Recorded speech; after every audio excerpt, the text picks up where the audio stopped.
Estou, abril de 1915. Criança. Ouvi contar que num castelo uma princesa em flores espera e borda.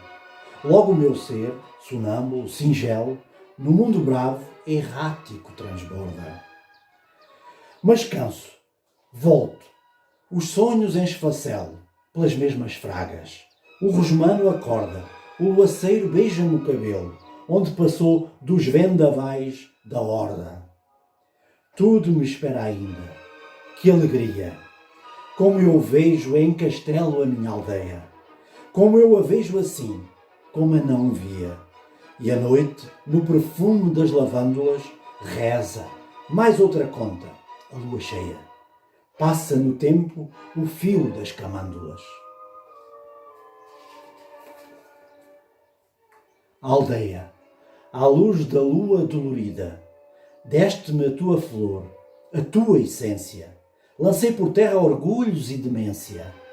Curvo a cabeça em fogo, escandecida. És música, perfume e transcendência.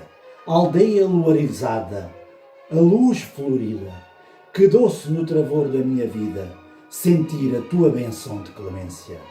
Teu ósculo de paz que me comove, até às lágrimas, sentir corrê-las, brandas, como a secura o rócio chove, como o eflúvio das flores do luar, como as fontes e o canto das estrelas, aldeia, sinfonia de Mozart. Obrigado a todos e um bom fim de semana. Olá, boa tarde. Estamos aqui outra vez com o bom sucesso, desta vez em Estoi, e com um amigo especial do Algarve, o Luís Barriga. É uma figura notável desta terra de Estoi e é uma figura notável da nossa região, porque começou a escrever, escreveu ficção, escreve poesia, fala sobre outros escritores, escreve sobre outros escritores, organiza obras de outros escritores, mas sempre divulgando a terra dele. A terra dele, do Luís Barriga, que é onde estamos agora neste momento. Em Estoi, que é, como ele diz, a aldeia de Estoi, e que é, de facto, um sítio magnífico do concelho de Faro. Estamos no Palácio de Estoi, ele está numa sala, eu estou noutra, e este palácio tem salas lindas para ser descobertas por todos os portugueses que venham à pousada de Estoi e desfrutem desta vista magnífica sobre este local que quer voltar a ser freguesia que já foi. E é à volta destes dois temas que eu arrisco falar com o escritor Luís Barriga e com o ativista local, o cidadão Luís Barriga. Nesse sentido, bom sucesso para estes dois momentos do cidadão Luís Barriga, seja como escritor, seja quanto ativista local, e obrigado por teres vindo à tua terra, ao teu palácio, e eu afinal ter vindo ter contigo para falarmos das tuas duas facetas. Tens mais facetas, claro, mas estas duas que o grande público te vai reconhecendo na nossa região. Entramos com uma peça do Emiliano da Costa, que tu puseste no ar para começar esta nossa conversa, e eu estive na apresentação desse esforço que fizeste para voltar a colocar o Emiliano da Costa nos dias de hoje. E sei que o Emiliano da Costa tem, para ti, enquanto escritor, também uma importância que parece original na tua criação e na tua adesão ao livro. Luís Barriga, agora és tu que falas. Olá, boa tarde a todos. Agradeço o convite, espero estar à altura desta exigência, deste desafio. Olha, estamos à mesma altura, estamos os dois sentados, portanto, É verdade. Força. Embora eu esteja na sala principal do palácio, o que me dá alguma vantagem, mas realmente julgo ser de ser importante referir esta questão de que realmente fui muito surpreendido pelo convite. Emiliano da Costa, porquê? Ao longo da vida nós vamos percebendo que algumas coisas, alguns fatores, alguns acontecimentos, alguns momentos vão tendo um impacto em nós que mais tarde ou mais cedo se revelarão de forma mais reveladora, se revelarão de forma mais clara. É o caso do Emiliano da Costa. Portanto, os meus avós maternos tinham a casa ao lado da casa de Emiliano da Costa e, portanto, eu cresci vendo o Emiliano da Costa já debilitado e contactando, apesar de sem perceber muito bem o que é que o doutor, o poeta, fazia, contactando com os seus livros.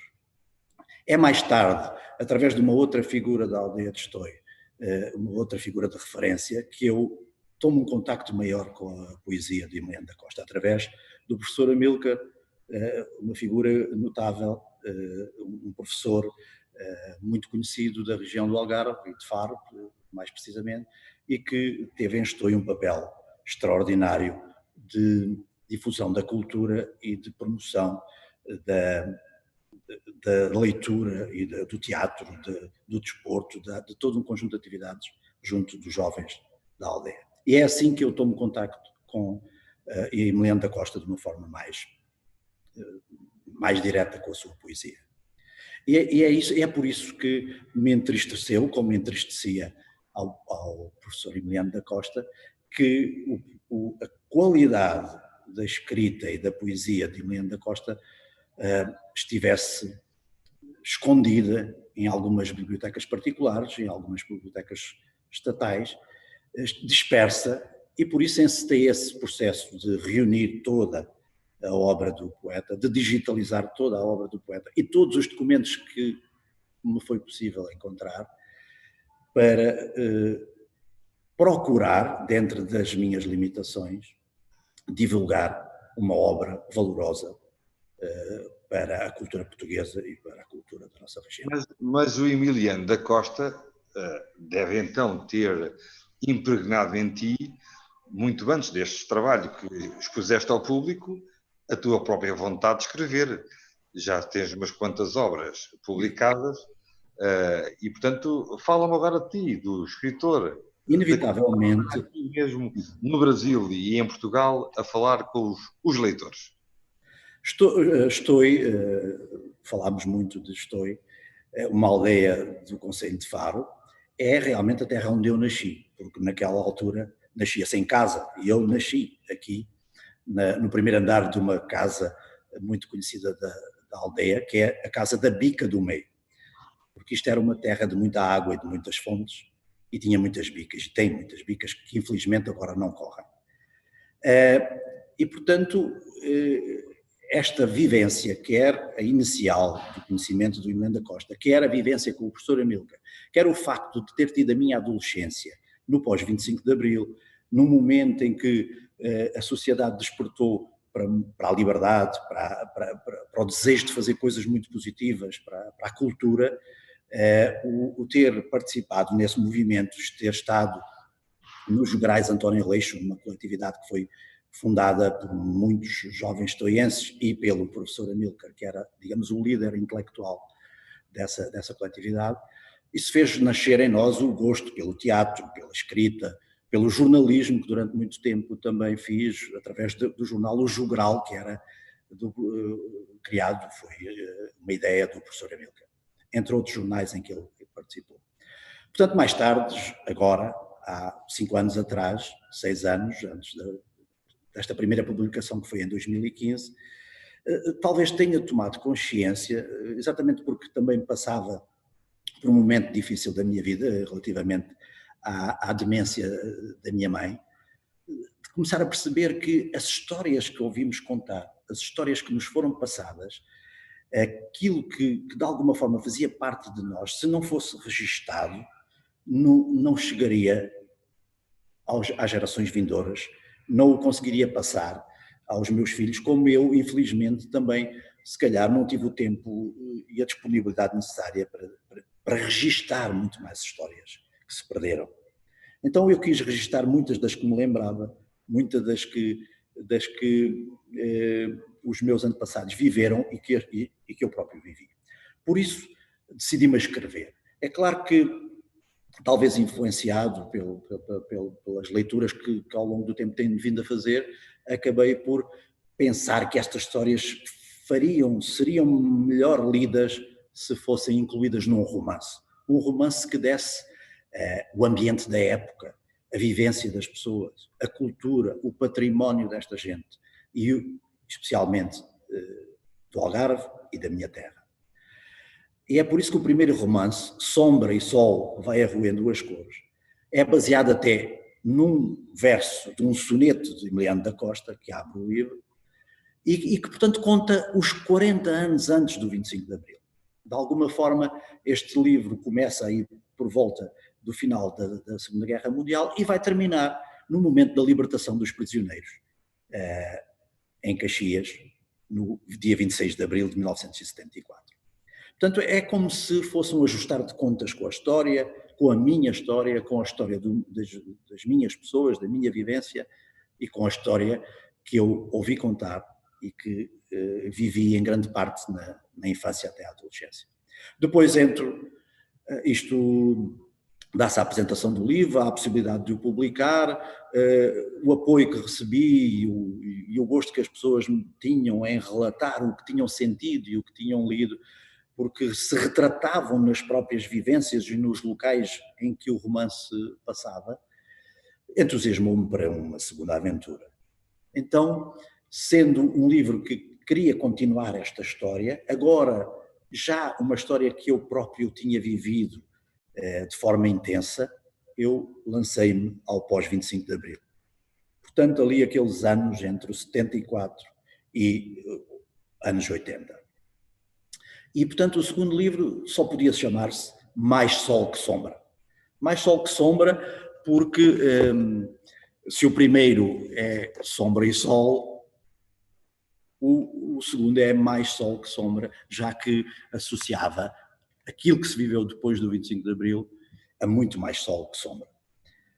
E essa é, digamos, o início da minha escrita. Não sei se me queres questionar alguma coisa, porque já... Queria-te apanhar já para um passo um pouco mais recente, em que tu, agora sou eu que apresento outra capa. Não é?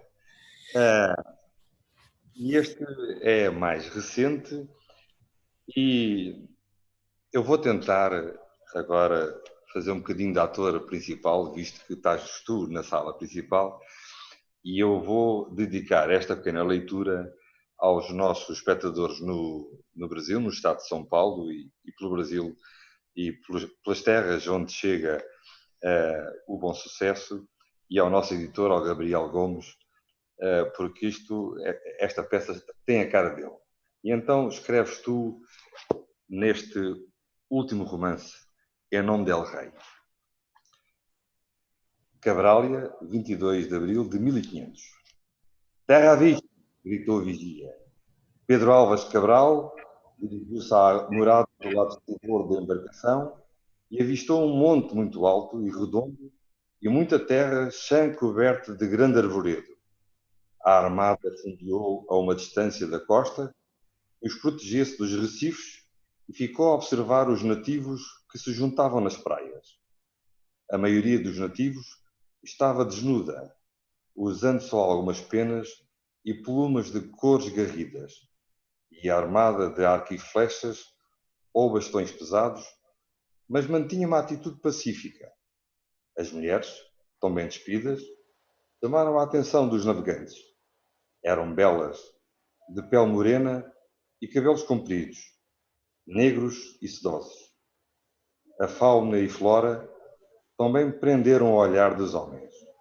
A vegetação era exuberante e os papagaios multicolores. De cada uma das naus deixou um batel, para que os capitães se reunissem com Pedro Álvares Cabral. Eu paro aqui e sugiro que os nossos espectadores depois leiam o resto. Mas este livro tem aqui uma circunstância que a mim me surpreende. É que tu chegas ao Brasil, mas falas de Ria de Faro, falas, afinal, de todo o país, e consegues condensar tudo num romance em que nos inspiras a todos como fazendo parte de uma mesma história. E muitas vezes nós hoje tentamos, quase a no bicentenário, bicentenário da independência do Brasil, que vai comemorar daqui a 2 anos, nós sentimos-nos como se tivéssemos feito parte de uma história que se desligou e agora estamos outra vez a tentar religá-la. E tu conseguiste fazer isto neste magnífico romance que agora, muito brevemente, apenas citei. Nesse sentido, onde é que foste buscar esta história que te ligou ao Brasil? Agora levaste de Estou para o Brasil? Uhum. É verdade. Na minha adolescência, ao pesquisar nas antigas enciclopédia luso-brasileira, encontrei este meu eventual antepassado, Lopo Barriga. Não sei se temos alguma ligação, mas para um jovem adolescente era interessante descobrir alguém que tinha sido nobilizado pelos seus feitos heróicos, que tinha o mesmo sobrenome. Agora, quando pensei em escrever, ao pesquisar um pouco mais, percebi que este indivíduo tinha realmente vivido 74 anos durante todo o período mais grandioso da nossa história. Desde o início das primeiras descobertas, das primeiras conquistas de Alcácer Cerguer, do norte da África, até, digamos, ao esmorecer do Império. E por isso parto para esta aventura de escrever sobre o Lopo Barriga, sobre o qual se sabe algumas coisas e existem alguns documentos, como o momento em que é nobilizado, por quem é nobilizado, pelo Dom Manuel I, e, portanto, quando é cavaleiro, quando conquista as cidades do norte da África, portanto, tudo isso está registado, mas havia um enorme buraco negro na vida de Lopo Barriga, que preenchia através de um outro algarvio que com ele participou nas conquistas de África. E por outro lado percebi que Dom Manuel I tinha um projeto grandioso, achava-se um pouco ele um Messias, de conquistar Meca. De alguma forma, havia o projeto de circundar a África para chegar ao Mar Vermelho, ao mesmo tempo que estes homens, no norte da África, dominariam o norte da África para viajar até Jerusalém, libertar Jerusalém e dominar toda aquela região. Afonso de Albuquerque tenta isto várias vezes. Portanto, este livro passa também por aí, por toda a conquista e descoberta da viagem à volta da África, pelo deslumbramento da chegada ao Índico e por descobrirem um mundo completamente novo, de uma riqueza extraordinária. Mas, ao mesmo tempo, há esta dúvida que a história nos deixa, nos revela, que é de, eventualmente, já saberem onde é que ficava o Brasil, mas que não o podiam revelar sem primeiro acordar o Tratado de Tordesilhas. Só depois do Tratado de Tordesilhas seria possível relatar a descoberta do Brasil para que os espanhóis nos permitissem afastar o mais possível o meridiano. Por isso é que na negociação do Tratado de Tordesilhas pedimos 370 léguas, se não me estou enganado, exatamente para conseguir apanhar o Brasil. Portanto, já sabíamos em 1497, 94, que é o Tratado de Tordesilhas, já sabíamos que alguma coisa ali havia, já haviam mapas, já haviam relatos, haviam viagens de outros portugueses, e portanto era preciso agora, numa segunda viagem para o Brasil, comandada por Pedro Álvares Cabral, colocar bandeira e digamos, marcar aquela região. E durante muitos anos depois disso, o Brasil ficou um bocadinho em esquecimento, até que mais tarde nos voltámos para a conquista do Brasil, para a conquista territorial do Brasil. Mas, Luís Barriga, eu já estava enlevado no lobo de barriga até ao Índico, já passámos pelo Brasil e nunca saíste afinal aqui do teu coração, aqui em Estói. Mesmo quando tentaste lembrar os Templários e todos estes que por aqui foram com a nossa bandeira da Cruz de Cristo. Como é que é um estoiense? Como é que é alguém que vive nesta terra tão linda, voltar afinal a olhar para os seus concidadãos e tentando mostrar um pouco, através do romance, a história da nossa, enfim, de Portugal pelo mundo, voltar à história de Estói. Começaste com o Emiliano e agora voltaste aos dias de hoje a um ativismo local, de cidadania, em que todas as semanas, várias vezes por semana, já não te vês escrever, vejo os teus escritos, mas sim nas redes sociais, sim em petições, em que tu nos trazes para a realidade. E a realidade é: esta é a minha terra, esta é a minha identidade, este sou eu, e como eu, há muitos que querem voltar a ser da terra que já foi uma freguesia e que quer voltar a ser uma freguesia. E nesse sentido eu acho fantástico que um cidadão que, enfim, está desprendido da política como nós normalmente associamos, de partido nenhum, mas tem o partido da terra local, que é a sua, que é Estói. E agora o que é que vai acontecer? Talvez o facto de se escrever sobre a cultura, sobre o património, sobre a aldeia, tenha de alguma forma despertado a ideia de que Estói é uma joia do património cultural do concelho, da região, do país, e que há dias se escrevia de que o concelho de Faro devia, como uma rainha, apresentar Estói como uma rainha apresenta uma tiara, apresentar Estói como a sua joia. E de alguma forma sinto que se apresenta as ruínas romanas, apresenta o palácio, mas a aldeia fica um pouco aquém e à margem desta grandiosidade. E eu julgo que devia de haver um projeto que pudesse realmente estimular esta aldeia a ter um outro crescimento, um outro desenvolvimento que não tem tido. Uma aldeia que foi sempre rica em água, uma aldeia que desde 1890 que tinha canalizações de água e bicas de água corrente, hoje não consegue sequer oferecer água aos seus visitantes.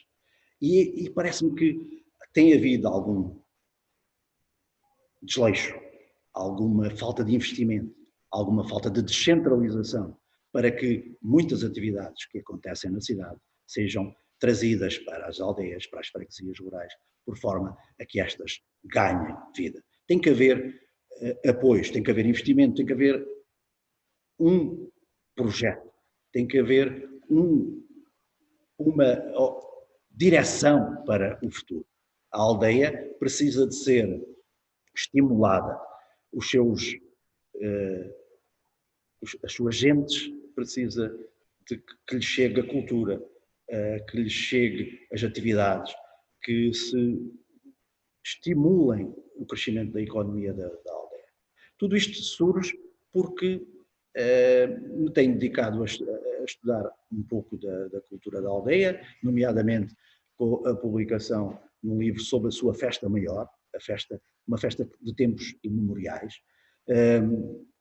O Paulo não sabe, porque eventualmente agora também anda muito ocupado, mas chegou-me ontem às mãos uma antologia do Conde do Algarve, em que eu escrevo o conto sobre a história da Festa da Pinha.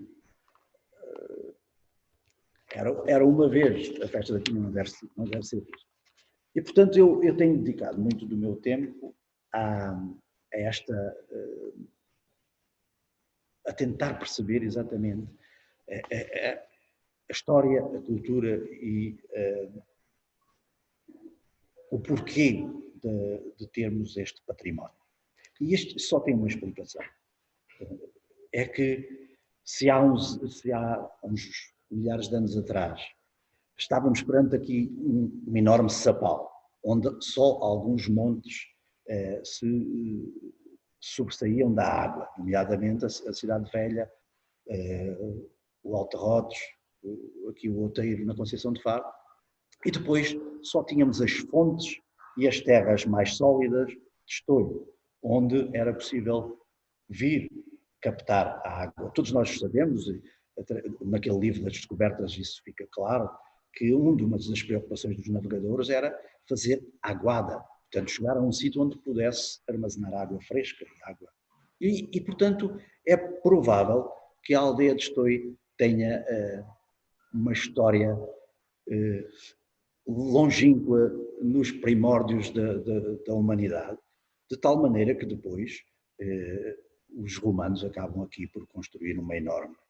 quinta de produção agrícola e umas termas que também teríamos muito que falar. Luís Barriga, eu agora assumi o risco de me sentar ao teu lado, de frente para a câmara, por causa que nenhum de nós tem a máscara, não é? E assim podemos estar seguros. Tu falaste sobre, de facto, os recursos da tua aldeia de Estoi, falaste das fontes, e eu vou convidar-vos, o melhor é virem a Estoi, aqueles que são farenses assinarem a petição. Eu estou claramente com o Luís Barriga nesta força para voltar a dar mais força à nossa cidade, e no final vamos agora mesmo convidar-vos a ficar com outra voz de Estoi. Outra joia, precisamente, aqui de Estoi. E de facto é uma inspiração, e despedimos-nos com a Cristina Paulo, e vocês vão ver que é uma despedida grandiosa, com uma voz magnífica. Nesse sentido, Luís Barriga, muito obrigado. A Cristina Paulo também foi escolha tua, e que fantástica ideia. Muito obrigado e até para a semana. Obrigado, Luís. Boa tarde e obrigado.